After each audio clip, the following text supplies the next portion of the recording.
Hi, my name is Mike, and I'm here to read a comic.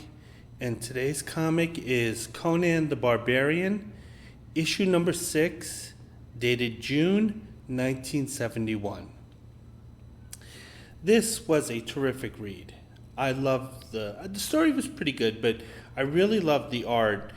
And this came at a really great time because the artist Barry Smith was really growing in terms of his craft. I'm going to take a look at the cover. The cover is really good for a couple reasons. One, the scene that is shown here actually does play out in the comic. And the second thing is that the hero really isn't the centerpiece of the art here. It's actually this giant bat that that Conan is going up against. By the way, with a floor lamp. So he's not using his sword, he's using a floor lamp. At least a floor lamp that existed there, which means that it's lit using oil. So we see Conan. He's also sharing the cover with two very attractive women. And I'm going to go into the story. And the story is Devil Wings over Shalazar. I hope I pronounced it correctly. Okay, so we see the opening splash page. I'll go through the creative team.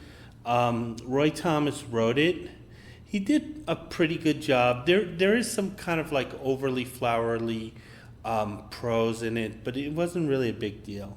And the story itself actually moved pretty well.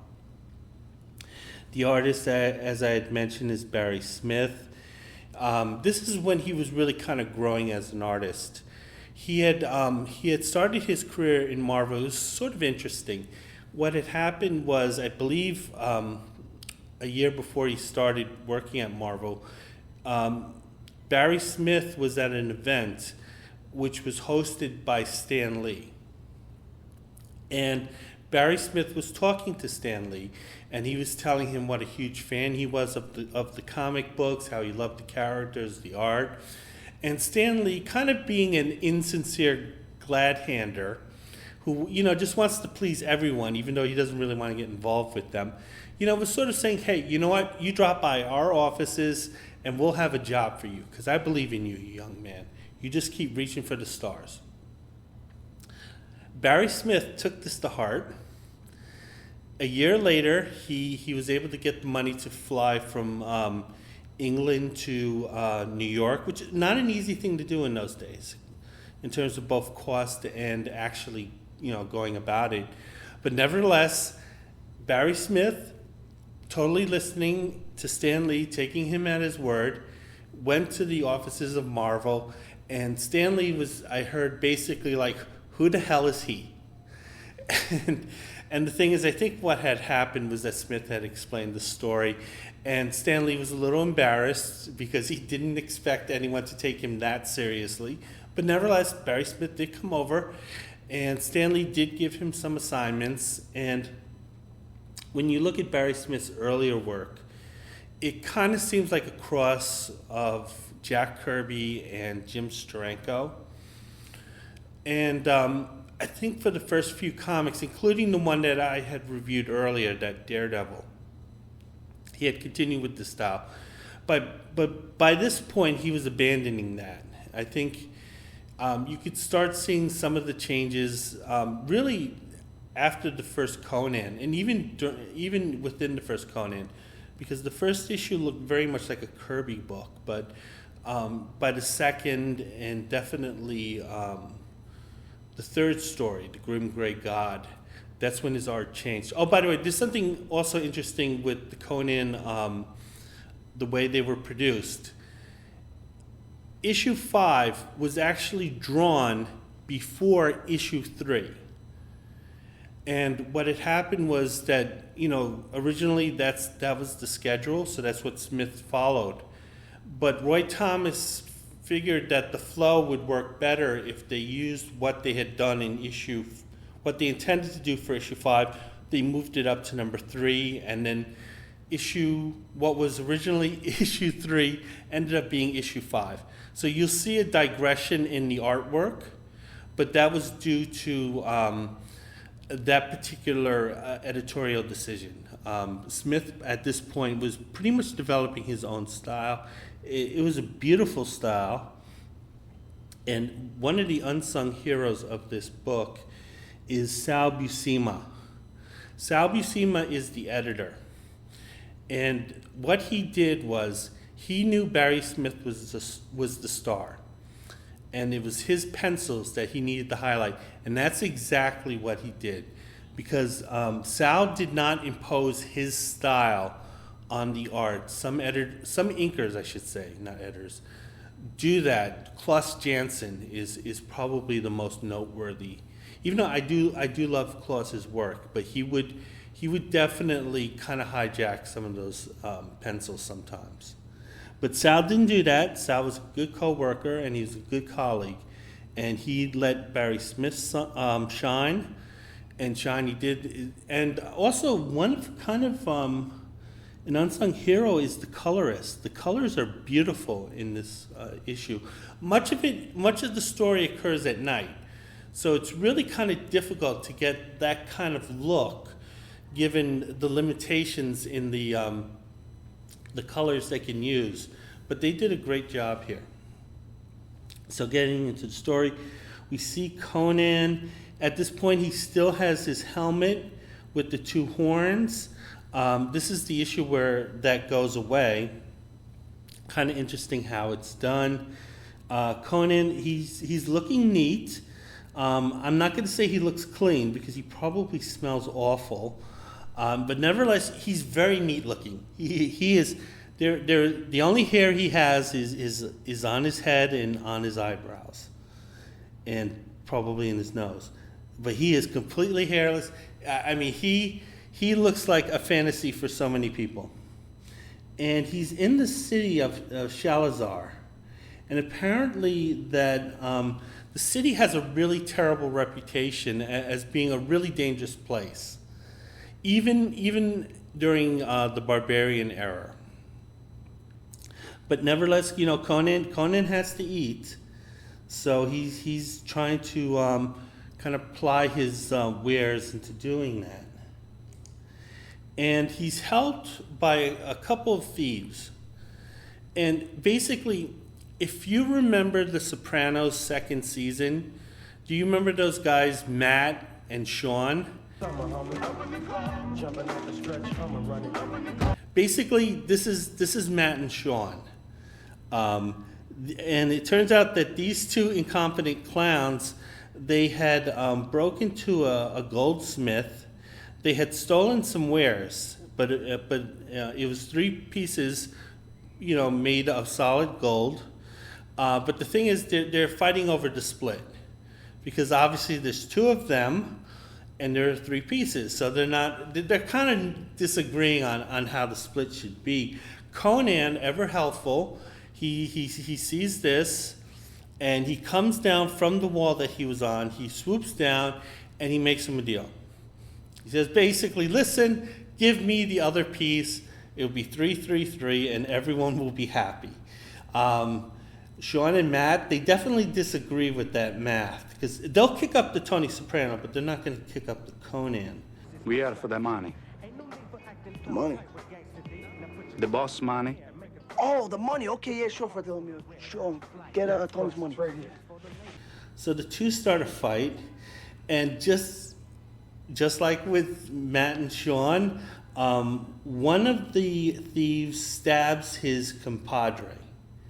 So that fight has been settled for at least one of the guys. The other guy gets kicked in the head by Conan and knocked unconscious. I'm assuming it's unconscious because I had read the previous issue, and I believe he does show up again. So it turns out that, there are 2 on the floor, but, Conan has his 3 pieces of gold. He's looking through it. He's actually debating the morality of the situation, because he's thinking, well, I know this stuff was stolen, and I know who this stuff was stolen from. Maybe I should go back there and return it. And, it may not make me a good thief, but it will make me kind of a better person. But then Conan's thinking that these two probably killed that guy, and that turned out to be the case. And Conan he's not giving up. He still has that morality thing.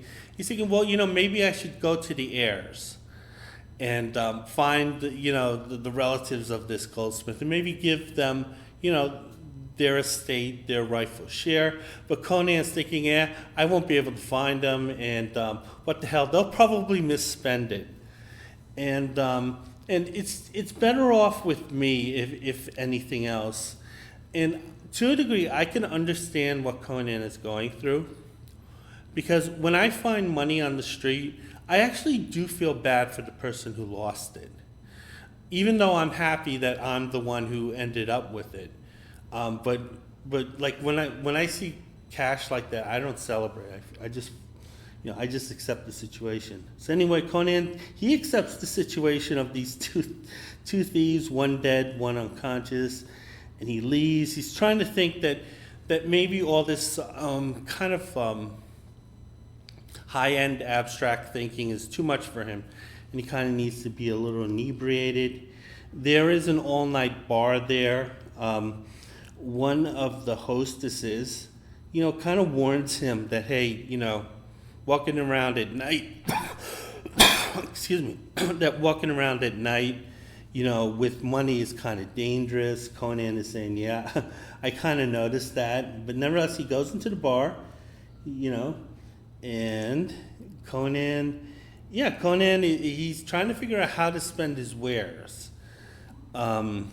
Because he has 3 valuable pieces, but the way the gold is currently situated, it's not easy for him to spend, because the bar owner makes it clear that they'll only accept gold coins, and that if this guy's a trader, like he has musket, pelts or something, they're not going to accept that as trade. Conan's fine. I got gold. I just don't have an expendable currency.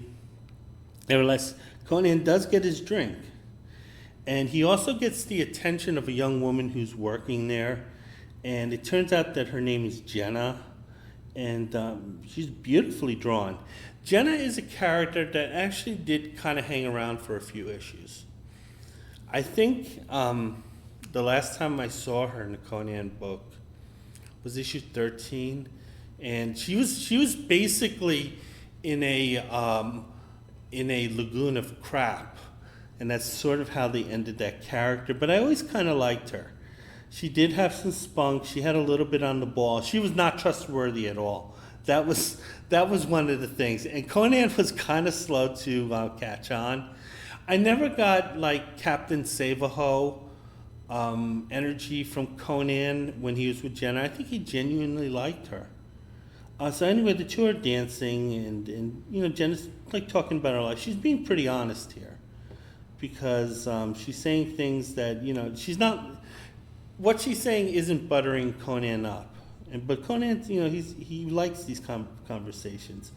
Meanwhile, it turns out there's a wrestling match going on. So the entertainment at this point are these two individuals. One is African. The other is a Caucasian. Conan and Jenna, they're not taking too much notice of it, though apparently with the crowd around, this is getting pretty physical here. So as they're talking, the wrestlers get closer and closer to Conan and Jenna. The two are still oblivious to this fight, and they're talking about their childhoods. Then what happens is the wrestling match spills into Conan and Jenna's personal space. Their table's overturned. Conan is ticked off. He doesn't know what this fight was going on, so he's just immediately jumping into the fray. Conan calls the black guy a Kushnik, if I'm pronouncing it correctly. One, I don't know the context that word is used in the Hyborian age, but I'm going to give him the benefit of the doubt that it isn't entirely racial. But it turns out that a Kushnik is basically an Egyptian. And yes, the early Egyptians, they were black guys, just like this guy. And I guess it's assumed that whenever they see a black person, they just think he's from Egypt. I think they call it Saiga in the Conan universe. So anyway, this guy's saying that he's not an Egyptian. He's actually from another part of Africa that's clearly a rival of Egypt. So he's very totally patriotic about his country.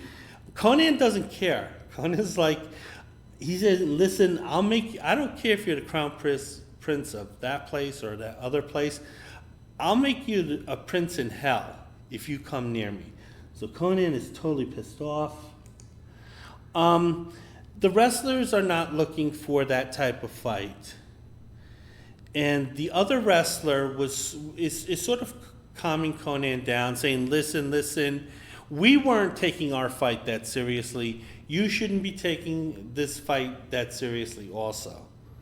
So he's doing a good thing. He's de-escalating the situation.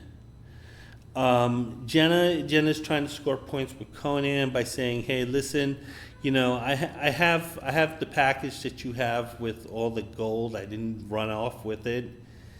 So Conan is kind of like, we'll let bygones be bygones, but let's get out of here. Because he kind of didn't like the situation there.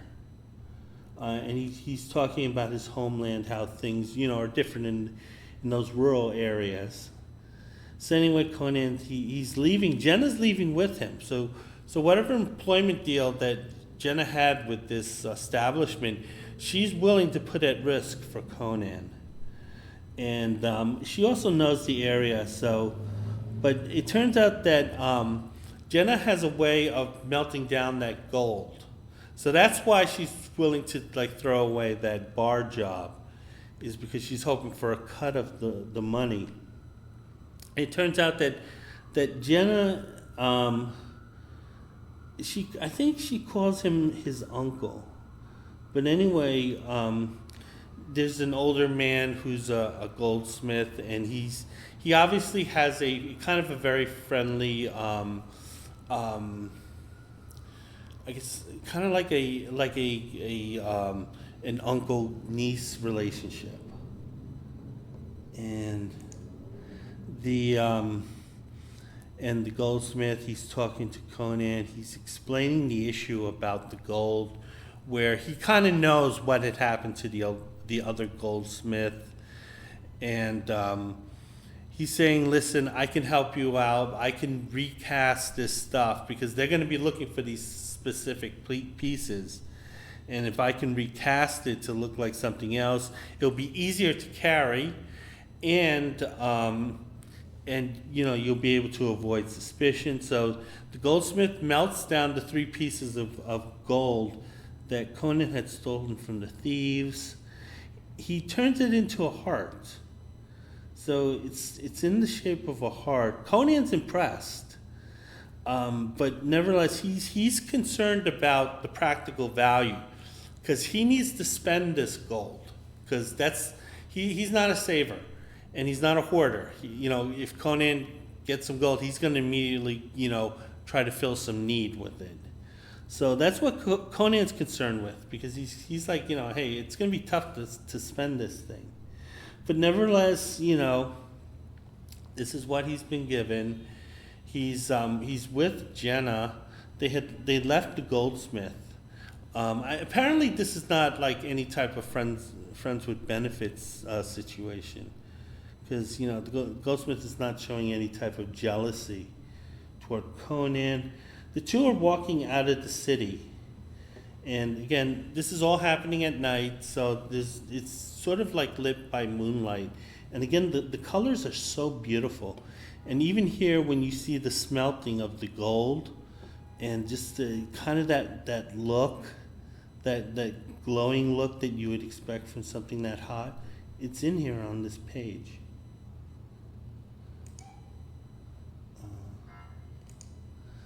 So then Conan and Jenna, they're getting closer and closer.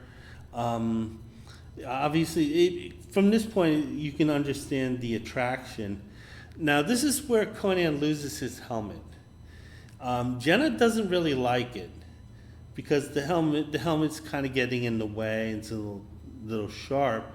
So Jenna just basically takes it off and saying, "Hey, bro, you don't need this thing." Concussions, yeah, they're not so bad. You don't really need this thing. Jenna also mentions that the helmet kind of makes him look like a yak. So she's like, hey, if my man won't be clowned on by anyone. So again, they embrace, and it's a much more extended one. Then suddenly from behind, there's some men in red robes. One of them reaches for their staff. Conan just notices it. And he notices it because Jenna, who he was kissing a moment ago, she notices it. But it's too late for him. He gets whacked right on the head. Yeah, he might have used that helmet right there. Thanks, Jenna. Conan goes down. The men in red are not necessarily looking to kill anyone. They will kill Conan if he puts up much of a fight, but at this point he's kind of out of it. He's resisting, but he's not resisting enough for the guys in robe to kind of murk him. So again, another whack on the head, and they give him a concussion, and that's good enough. They'll say, yeah. Him carrying the memory of us beating the crap out of him, yeah, he deserves that. So Conan, he wakes up. He sees that the golden heart, it's still there in the pouch. So they weren't looking to rob Conan. He does notice Jenna's gone. And while this action was going on, the red robes did indicate that they were looking not for any monetary gain, but they were looking to capture a woman or a sacrifice. So Conan runs back to the city to see what he can do to help Jenna. Conan goes right back to the goldsmith. He figures this guy would probably have some ideas about who attacked him and where he can go. He's very angry. He hears about how Conan was struck from behind, and how the guys in the red robes, Jenna had been kidnapped. But when he mentions the red robes, he was like, forget about it. The goldsmith was forget about it. He went from 100 to 0 in a moment. And it turns out that he knows of the individuals who were in the red robes, and that they pray to a particular god that's viewed as very powerful and very sinister. And he knows that these people are not driven by money. They're driven by actually worshiping this entity. So that's why the goldsmith doesn't want to get involved, because he sees he's going to be fighting fanatics, and as much as he likes Jenna, it's not worth it to him. However, Conan's willing to go. He's willing to do this by himself, and the goldsmith does give him the information he needs in terms of where their temple is. Although the goldsmith, like it turns out everyone else, no one has actually seen this god, although they do know it exists. So, and he also explains that that every month a young woman would disappear, and they understand that these were sacrifices to this particular god. So anyway, Conan, he goes, he rushes to the temple. He seeks to infiltrate it. Again, he's using stealth here. And again, this is all taking at night, and the colors are beautiful, and the art's great. And again, Sal just brought out the best in Barry Smith. Conan, he's at the entrance of the temple. He overpowers one of the guards here. And then we see he puts on the robes of that guard. So this is, I'm wondering if John Milius, who had wrote and directed the very first Conan film, there was a scene just like this in it. So I'm wondering, was this the inspiration? I'm afraid and I'm shy. Is this your rope? A priest's rope? Yes, it's all I have. Good. That's all you'll ever need. However, we see Conan. He's totally decked out in these red robes. He's going through. He's looking for the ceremony. He's looking for Jenna, but he's looking for the ceremony because he's figuring that's where he'll find Jenna. It turns out there's a number of old men in this temple, and they sort of do nothing more than occupy this particular space as if they're like human trophies. And it kind of looks like an opium den. So we see that one of the old men looks at Conan and says, you know, you don't look like these guards, and I think you're a fake. But he says, I really don't care. And you go up and you do what you want to do. So Conan sees, you know, there's no reason for him to murk this guy. It will just draw attention to him, and he's already being compliant. So, and we see Conan passing through other kind of these displays of these opiate, wasting away people.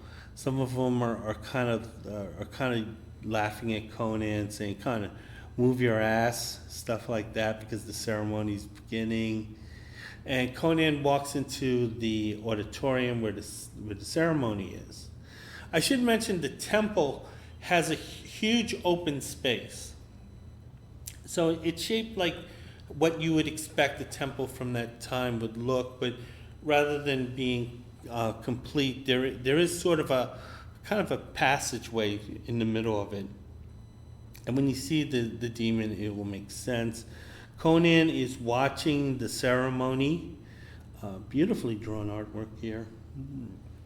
The priestess, who is a woman, a very attractive woman, is also kind of a real fanatic here, because she's given the ceremony about the night creature. She does say in her prologue that, you know, they serve this creature, but they've never actually seen it. And suddenly, as she's speaking, the bells start ringing, and it looks like the god is coming. So, even though they've never seen it, they know when it's coming. I believe they can hear the flapping of the wings. Excuse me. So then we see Jenna. She's screaming out. She doesn't know what's going to happen, but she knows it's probably not good. No one else seems affected by Jenna's screams except for Conan. And at this point, the lights are totally out. The High Priestess, she is having this religious high. We see Jenna tied up we can barely see Jenna. These inks are pretty dark, but nevertheless, it's a great effect. Jenna's still crying out in pain. We see Conan, he's suddenly going to act, and one of the first things he does, he takes off the robes. However, he's overpowered because he is surrounded. Conan is asking for Jenna. It's complete darkness at this point. And Conan's making note of what's going on. Again, the red robe guys are kind of reluctant to kill, it seems. They're giving Conan a chance here. Some really nicely drawn artwork here of Conan. In this middle panel, he just totally looks like a 19-year-old kid. And then on the next panel, he looks a bit older. Jenna's calling out for Conan. This is enough to sort of empower Conan. And suddenly, like the Incredible Hulk in the TV show, he finds the strength to break out of this grip that the mob of accolades have. So anyway, Conan is maneuvering in the dark. He's having a hard time with it. So he grabs one of the floor lamps, which had been turned off, but he smashes it so the flame is exposed. And when this happens, they all get to see what the creature or the god that they are praying to, and it turns out to be an enormous bat. And I'm fine with this, you know. It looks like an enormous bat, so it's not like this creature is sentient, or this creature may not even be aware that it's being worshipped. All it knows is that, you know, every month if they go to this particular place, they will have a meal. Because it turns out the religious accolades of this creature, they have no control over it. So anyway, we see there's a fight. Conan, you know, he doesn't have his sword, but you know he has this lamp, this huge floor lamp. So that's what he's fighting this creature with. Beautiful artwork, beautifully colored. There's a panic among the cult members. Some of them are actually fleeing at this point, so they're not full believers. Conan wants Jenna. So he has to fight the creature to get her, because the creature is used to his meals, you know, being available. He's not used to having a hard time like this. And then what happens, as the flying bat is flying away with Jenna, Conan grabs the High Priestess and he jumps on the bat. So he's using the High Priestess with the belief that she'll be able to control this creature so they can land and save Jenna. Conan is fighting this creature. Because it's a bat and because it doesn't like lights, it's having a hard time with this lamp. So this fiery lamp is kind of like, you know, glowing in the dark here. The artwork is so good. Then we see Conan basically demanding assistance from the High Priestess. The High Priestess is just as scared as Conan and Jenna. She's saying that, listen, this God doesn't know me at all. And we praise it, but, you know, he comes and goes and we don't ask too many questions. However, she's still a believer. She's saying, listen, this is still my God. I'm just getting a free ride from it. Conan is fighting it.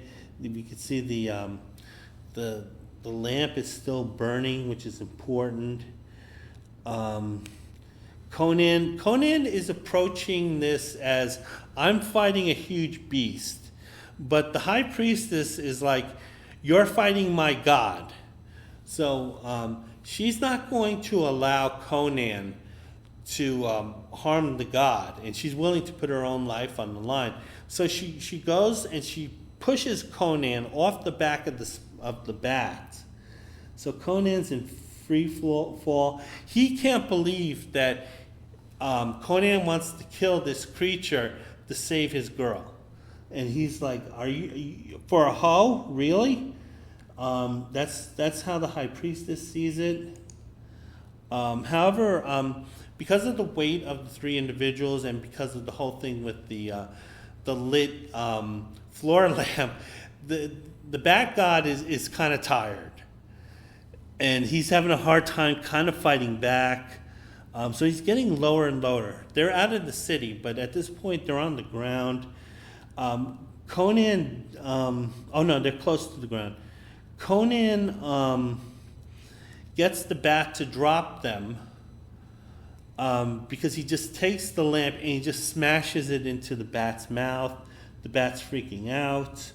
Conan is still riding the bat, and then he goes for the jugular, and he just kills the bat. So the bat god is dead. The High Priestess is still there. She's saying, this is the night god to her, and she's angry because her people's culture has just suddenly been upended. Like, her people have been worshiping this creature as far back as they can remember. And suddenly that is all gone. And it turns out that Conan is still alive. And this really offends the High Priestess. She's saying, this guy doesn't deserve to lie. She's ready to murk him. However, she's hit in the back of the head by the unlit floor lamp. And it turns out that it's Jenna who took the floor lamp. She whacked the High Priestess. Jenna tells Conan, listen, that was more than a concussion. She will not be waking up from that. And, Jenna's like, hey, listen, we made it out alive. How are you doing? And she's calling Conan, my champion. And Jenna's saying, listen, I'm a girl who has to survive in this horrible city. I'm a little tougher than you think I am. So, she has a little Furioso in her. Conan, he's badly hurt, but he's not, critically hurt. So Jenna says, hey, just dream and just go to sleep and have some dreams. And Conan is holding Jenna. And then it turns out the next morning. And Conan is awake and there's no Jenna. And he notices that, she probably left, while he was sleeping. Conan also notices that the gold is also gone. So, we can kind of figure out where she went. And Conan is taking this in stride. He's not looking for revenge. He's not going to go incel. And he gives Jenna credit. Hey, in this case, you were a better thief than me. Conan is just looking back at his adventure, looking as sexy as you can be here. And he's kind of saluting Shalazar, saying that, listen, Shalazar the Wicked, listen, you guys lived up to your name. You're miserable people, and I want nothing to do with you again, but I will admit, hey, you lived up to my expectations. And Conan said he's never going to come back here, unless he has, some gold that he's willing to lose. So Conan goes off into his next adventure. And that's it for the story. The issue I have did not have the Marvel bullet points or whatever they call it. So I can't read from that. I'll read the letters page, the Hibernian page. First letter is complimentary. He compliments the entire creative team. Because this is addressed to Stan, Roy, Barry, Sal, who's probably doing those nice inks, and Sam, who's the letterer. Basically, he said that he's been buying Conan. He's seen promise, but he's concerned about it becoming, say, a superhero book, in the barbarian age. However, he compliments the team by them not doing that. And Conan's tone was very different than the tone you would see in other Marvel comics, because people died here, and they were murked here. And including, and one of the guys doing the murking was the hero of the comic itself. And sometimes that happens. So first letter saying, hey, yeah, you're really making this something different. The second letter is talking about the improvement in the book. Yeah, he's very complimentary. And another one, again, saying that, yeah, you guys are following the spirit of the original source material. Because Conan was a character created in the 1930s. Yeah, so they had a good thing. They say next issue, God in the Bowl. No, I don't think that. Yeah, that doesn't sound right. This did not read like issue 7. So anyway, that's it. That's my walk review of Conan 6, and I hope to have more reviews up soon. Bye.